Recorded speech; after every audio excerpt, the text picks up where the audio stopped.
अगले 4-5 महीने डिसाइड करेंगे कि तुम अगले साल अपने गवर्नमेंट मेडिकल कॉलेज के हॉस्टल के रूम में आराम से बैठे हो, अपने फ्रेंड्स के साथ गपशप कर रहे हो, या फिर तुम अपने घर के किसी कमरे में बैठे हो, किसी कोने में बैठे हो और अपनी सारी गलतियों को याद कर रहे हो, दोहरा रहे हो, उस रिग्रेट के साथ जी रहे हो कि अगर मैंने ये 4-5 महीने कड़ी मेहनत कर ली होती तो मेरा भी सिलेक्शन हो चुका होता। दोनों में से किस तरफ तुम्हारी गाड़ी जाने वाली है, उसका चॉइस तुम्हारे पास है। अगर तुम्हें लगता है कि यस, मैं अगले 4-5 महीने कड़ी मेहनत करने के लिए तैयार हूँ, क्योंकि इसके बिना कुछ नहीं होने वाला, ये जर्नी आसान नहीं होने वाली है, बट डेफिनेटली जो बच्चा सब कुछ सेक्रीफाइस करके सिर्फ इस गोल के पीछे लग जाएगा कि चाहे कुछ भी हो जाए, लेकिन ये 4-5 महीने में पूरे डेडिकेशन के साथ, कंसिस्टेंसी के साथ, डिसिप्लिन के साथ, फोकस के साथ अपनी पढ़ाई करने वाली हूँ, अपनी तैयारी करने वाला हूँ, देन डेफिनेटली तुम अपने गवर्नमेंट मेडिकल कॉलेज के हॉस्टल में बैठे होगे बच्चों अगले साल। नहीं तो फिर वही रिग्रेट के साथ अपने घर में बैठे होगी ना। तो चॉइस इज योर्स। अगर तुम्हें लगता है कि तुम्हें जाना है गवर्नमेंट मेडिकल कॉलेज, तो मेरे पास एक बहुत सॉलिड प्लान है, एक ऐसा प्लान जिसमें तुम्हारा सिलेबस कवर होगा और सबसे इंपॉर्टेंट 3 बार मिनिमम तुम रिवाइज कर लोगे अपना syllabus, right, with question practice and everything. तो बेटा जी, this is the video for you. और ना मैं आपसे एक रिक्वेस्ट करूंगी कि कमेंट्स में ना एक दिल जरूर बना देना, so that I also know कि कितने बच्चों का दिल धड़कता है इस बात को सुन के कि अगले साल मैं गवर्नमेंट मेडिकल कॉलेज में होंगी या गवर्नमेंट मेडिकल कॉलेज में होऊंगा। I am doctor Gargi Singh, your biology educator, and in this video बच्चों मैं आपको एक शॉर्ट रिवीजन प्लान देने वाली हूं जिसमें तुम 3 बार रिवीजन कर सकते हो। So let's get started. बड़ा ही प्रैक्टिकल सा प्लान है मेरा। देखो, सबसे इंपॉर्टेंट जो चीज़ है वो ये है कि कुछ भी करके, अगर मैं एज्यूम कर रही हूँ कि तुमने अभी अपनी तैयारी शुरू करी है, मैं ये एज्यूम कर रही हूँ, जिस बच्चे ने तैयारी पहले शुरू करी हुई है उनका सिलेबस शायद आधा खत्म हो चुका होगा, या कुछ बच्चे ऐसे भी होंगे जिनका सिलेबस 90% खत्म हो चुका होता, तो बहुत ही अच्छी बात है। आप लोगों के पास थोड़ा सा एडवांटेज है, लेकिन जिसका सिलेबस अभी खत्म ही नहीं हुआ है या फिर आपने अभी शुरू करा है, तो आपको थोड़ा एक्स्ट्रा एफर्ट लगाना पड़ेगा। ऐसा नहीं है कि आप डिसहार्टन होकर बैठ जाएंगे, डीमोटिवेटेड होकर बैठ जाएंगे कि अब कुछ नहीं हो सकता है, बट मैं वही बोल रही हूँ, माइंडसेट के ऊपर है सब कुछ। तुम्हें थोड़ा एक्स्ट्रा एफर्ट लगाना पड़ेगा क्योंकि आपको वहां पहुंचना है जहां ये बच्चे अभी ऑलरेडी हैं। तो एक्स्ट्रा एफर्ट लगाओगे तो बिल्कुल हो सकता है बच्चों। तो मुझे कुछ भी करके ना अपना सिलेबस कंप्लीट करना है फेब तक, ठीक है, कुछ भी करके मुझे फरवरी तक अपना सिलेबस कंप्लीट करना है, अगर मैंने दिसंबर में शुरू करा है या नवंबर एंड में शुरू करा है, राइट जी। 3 महीने काफ़ी होते हैं बच्चों, अगर तुम पूरा जी जान लगा दो तो सिलेबस खत्म हो सकता है। मैंने ना अभी एक वीडियो भी बनाया था जहाँ पे मैंने बताया था कि कैसे तुम 90 डेज में अपना सिलेबस खत्म कर सकते हो। इसी चैनल पे वो वीडियो है, उसको जाके देख लेना। नाउ अब जब हम सिलेबस खत्म कर रहे हैं, एक रिवीजन का पहला लेवल मेरा उसके साथ ही होने वाला है। जब मैं बोलती हूँ कि मैंने एक चैप्टर खत्म कर लिया, तो वो चैप्टर खत्म करने का क्या मतलब होता है? चैप्टर खत्म करने का मतलब होता है बच्चों कि आपने सेशन लगाया, आपने नोट्स बनाए, ठीक है, आपने एनसीईआरटी की रीडिंग करी, which is very important for biology, okay. Chemistry के कुछ पार्ट्स के लिए भी बहुत इंपॉर्टेंट है, इवन फिजिक्स में भी आपको कुछ टेक्स्ट के क्वेश्चंस वगैरह तो देखने ही पड़ जाते हैं। फिर उसके बाद में PYQs लगाऊंगी। देखो, मैं तुम्हें मिनिमम 10 साल के PYQs लगाने के लिए बोल रही हूँ क्योंकि इस टाइम पे प्रैक्टिकल वही है। मैं तुम्हें ये नहीं बोल सकती तुम बैठ के 38 ईयर्स के PYQs लगाओ। ए, वो रेलिवेंट नहीं होंगे, बी, इतना टाइम तुम्हारे पास नहीं है, और ये 10 साल के PYQs भी तुमने लगा लिया ना, तुम्हारा बहुत अच्छे क्वेश्चंस का एक्सपोजर हो जाएगा। So you will be confident enough कि तुम DPPs फिर कर सको। उसके बाद तुम्हें चैप्टर का टेस्ट देना है। चैप्टर का टेस्ट आप चैप्टर का टेस्ट जब देंगे तो एक टाइमर लगा के देंगे, OMR शीट के साथ दोगे तो बहुत अच्छा होगा। अब बच्चों, मैं तब तक तुम्हारा चैप्टर कंप्लीट नहीं बोलती हूँ जब तक तुमने ये सारी चीज़ें ना कर ली हो। और मैं ये क्यों बोल रही हूँ तुम्हें, क्योंकि ना जब आप नोट्स पढ़ रहे हैं, जब आप NCERT पढ़ रहे हैं, जब आप PYQs कर रहे हैं, DPPs सॉल्व कर रहे हैं, चैप्टर का टेस्ट दे रहे हैं, सो this is your level 1 of revision. तुम सिलेबस खत्म कर रहे हो, साथ साथ में तुम रिवीजन भी कर रहे हो। This is your level 1 of revision. अगर तुमने ये नहीं करा, पीछे रह जाओगे। I don't want, as your teacher, as your guide, as your mentor, as if you consider myself your elder sister, या फिर एक पेरेंट की तरह भी तुम मेरे लिए बच्चे ही हो भाई, तो उस तरीके से भी अगर मैं बोलूँ तो बच्चों पीछे रह जाओगे। एंड मैं बिल्कुल नहीं चाहती कि मेरे बच्चे पीछे रह जाएं, क्योंकि तुम्हारे अंदर पोटेंशियल है, पूरा दम लगा दो। You can also get selected into your dream medical college, yes, ठीक है। तो तब तक मैं तुम्हें नहीं बोलूँगी कि भाई तुम्हारा चैप्टर खत्म हो गया। अब ये वाला जो हमारा स्टेज है ना, ये वाला जो हमारा स्टेज है, मतलब ये फेब तक जो है, दिसंबर, जनवरी, फेब, ये जो 3 महीने हैं ना, इसमें तुम हर एक चैप्टर को ऐसे ही करने वाले हो। और ये 3 महीने ना तुम अगले रिवीजन के राउंड की भी प्रिपरेशन करोगे। कैसे? इसी में तुम शॉर्ट नोट्स भी बना लोगे, इसी में तुम अपने माइंड मैप्स प्रिपेयर कर लोगे, इसी में तुम अपने फ्लैश कार्ड्स वगैरह भी प्रिपेयर कर लोगे बच्चों। देखो, अगर तुम्हें ना नीट से रिलेटेड फ्री मटेरियल चाहिए तो तुम मेरा टेलीग्राम ज़रूर ज्वाइन कर लेना, which is t.me/Dr. Gargi Singh। बहुत सारा फ्री मटेरियल आपको यहाँ मिल जाएगा मेरे टेलीग्राम पे बच्चों, और इसका लिंक ना हम कमेंट्स में भी पिन कर देंगे। So this is a very important move for you for your NEET preparation. अब आता है मेरा, अच्छा before I also have a checklist, मैं खुद ही भूल गई।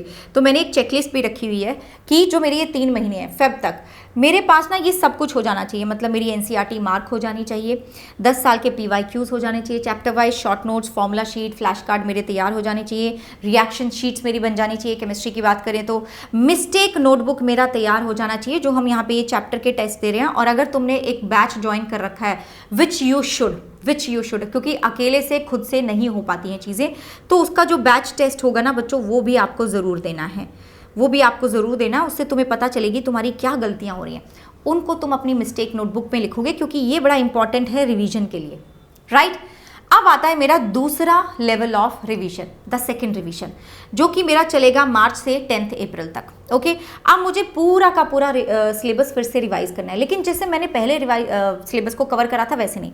अब मुझे इन शॉर्ट नोट से मेरा सिलेबस को कवर करना है, रिवाइज करना है, माइंड मैप से, फ्लैश कार्ड से, जो कि मैंने पिछले ही फेज में बना लिए थे, फॉर्मूला शीट, इन सब से मुझे रिवीजन करना है। एंड अब मुझे देने हैं फुल लेंथ मॉक टेस्ट, कम से कम 2 से 3 मॉक टेस्ट तुम हर हफ्ते दोगे, OMR शीट के साथ एंड विद योर टाइमर, ठीक है, टाइमर के साथ दोगे। 3 घंटे ही लगाओगे, 3 घंटे में तुम्हें वो सारे क्वेश्चंस करने हैं, एग्जैक्टली नीट के पैटर्न पे होने चाहिए। So you should have access to कोई टेस्ट सीरीज वगैरह तुम्हारे पास होनी चाहिए, जहाँ पे तुम मॉक टेस्ट अपने दे पाओ, ठीक है बच्चों। एंड मिस्टेक नोटबुक तो साथ साथ बनते रहना चाहिए, ये बहुत इंपॉर्टेंट है, इसको बहुत सारे बच्चे इग्नोर करते हैं, ये बहुत इंपॉर्टेंट है। मेरे साथ जुड़े हुए बच्चे जो भी मेडिकल कॉलेज में अभी पढ़ रहे हैं या जो डॉक्टर बन भी चुके हैं, बेटा हर एक बच्चे ने ये मिस्टेक नोटबुक बनाया था, एक भी ऐसा बच्चा नहीं था जिसके पास ये मिस्टेक नोटबुक नहीं था, ठीक है।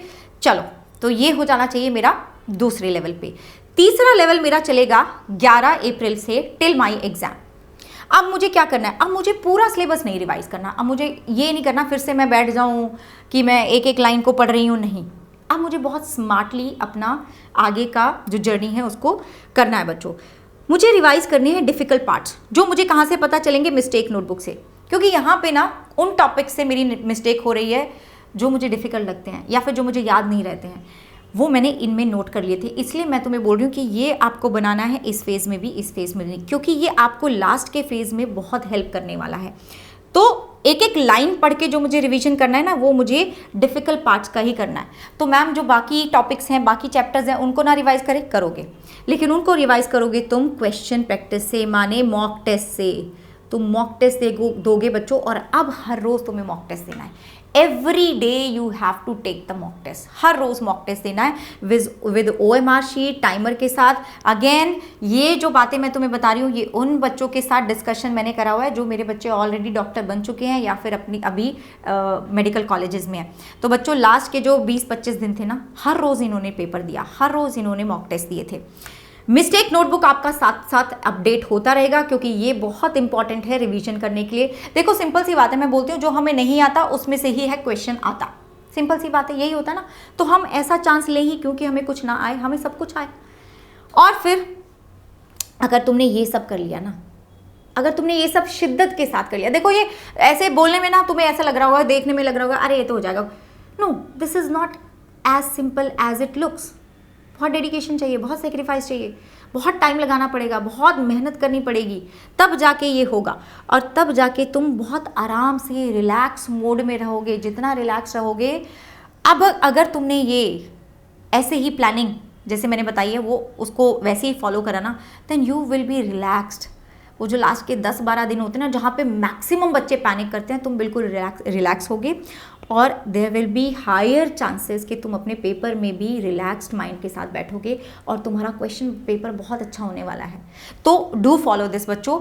एंड ऑल्सो अगर तुम्हें लगता है ना कि मुझे नहीं पता, आई नीड सम असिस्टेंट, क्योंकि बच्चों ये चीज़ें ना खुद से नहीं हो पाती हैं, to be very very honest, क्योंकि जब बहुत कम टाइम भी रह गया है and you have a lot of things. भाई मेरे को डाउट आ रहे हैं, मैं डीपीपी कहाँ से लूँ, मेरे पास PYQs नहीं है, मेरे पास शॉर्ट नोट्स नहीं है, मेरे पास फॉर्मूला शीट्स नहीं है, क्या क्या करूँ मैं। तो बेटा एक सिंपल सी चीज़ ये है कि हमारा सारथी क्रैश कोर्स चल रहा है जहाँ पे आपको नोट्स मिलेंगे, ठीक है, जहाँ पे हम आपको नोट्स बनवा ही रहे हैं। दूसरी चीज़ आपको DPPs मिलेंगी, PYQs मिल जाएंगे।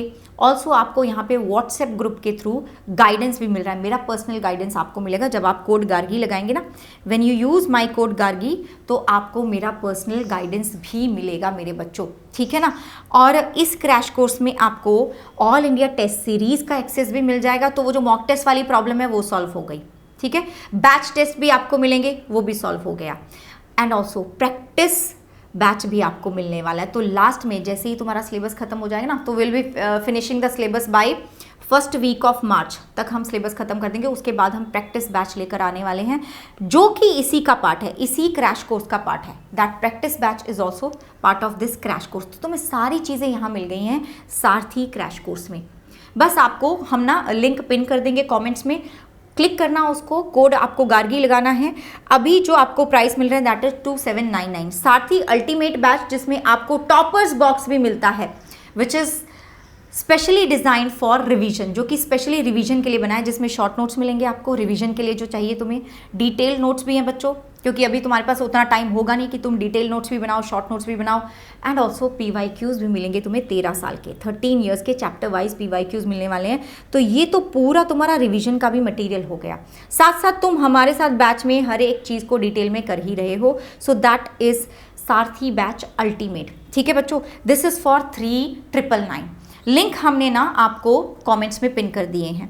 और बच्चों जैसे कि टॉपर्स बॉक्स की मैंने बात करी, उसमें क्या है, देन अगर तुम्हें लगता है कि मुझे तो एक डेडिकेटेड टेस्ट सीरीज चाहिए जहाँ पे मेरे घर पे क्वेश्चंस पहुँच जाए, मॉक टेस्ट पहुँच जाए, तो बच्चों NBTS is for you, NBTS 4.0 is for you, जहाँ पे आपको मिलेंगे एक्चुअली NBTS बंडल जो है, NBTS सिर्फ NBTS में आपको सिर्फ बेटा जी 20 टेस्ट मिलते हैं, लेकिन NBTS बंडल में आपको 68 टेस्ट मिलेंगे, 68 टेस्ट, जिसमें 50 आपको ऑफलाइन मिल रहे हैं, रिमेनिंग 18 आपको ऑनलाइन मिल रहे हैं। 12,000 प्रैक्टिस क्वेश्चंस आपको मिलेंगे, 3 सोल्यूशन बुकलेट्स हैं, 2 इंप्रूवमेंट बुक्स हैं और 60 OMR शीट्स हैं जिनका तुम एनालिसिस कर सकते हो। This is for 2499। हर एक चीज़ का लिंक मैंने कमेंट्स में पिन करवा दिया है बच्चों। अच्छा, और टॉपर्स बॉक्स में देखो तुम्हें फ्लैश कार्ड्स भी मिल रहे हैं, ठीक है। तो सारी चीज़ें इसमें आ गई तुम्हारी। So it is up to you कि आप अगले 5 महीने कैसे, किस डायरेक्शन में ले जाना चाहते हो। मैंने तुम्हें बताया एक डायरेक्शन वो है जहाँ पे तुम अपने गवर्नमेंट मेडिकल कॉलेज में बैठे होगे, दूसरा अपने घर पे बैठे होगे रिग्रेट के बोझ के तले। तो it is up to you, क्योंकि तुम्हारे अंदर पोटेंशियल है कि तुम किसी भी डायरेक्शन में जा सकते हो। Now it is up to you, अब तुम डिसाइड करोगे, है ना बच्चों। और ना कल मैं एक मॉक टेस्ट ले रही हूँ 4 बजे इसी चैनल पे। हमने सेशन क्रिएट कर दिया है लाइव, उसको जाके भी आप लाइक कर देना, अटेंडेंस लगा देना। देखो तुम किसी भी लेवल पे हो, तुम्हारा सिलेबस 40% हुआ हो, 10% हुआ हो, 90% हुआ हो, हर एक बच्चे को वो अटेंड करना है, so that you know where you stand. जब तक ये नहीं पता चलेगा ना बच्चों, आगे की तैयारी नहीं हो पाएगी। So you need to know कि आप कहाँ पर स्टैंड करते हो। तो आई सी you all in my Sarathi crash course and also in tomorrow's 4 PM session, जहाँ पे मैं एक मॉक टेस्ट कराने वाली हूँ पूरा का पूरा 90 क्वेश्चंस वाला। So I will see you there बच्चों। Bye, take care.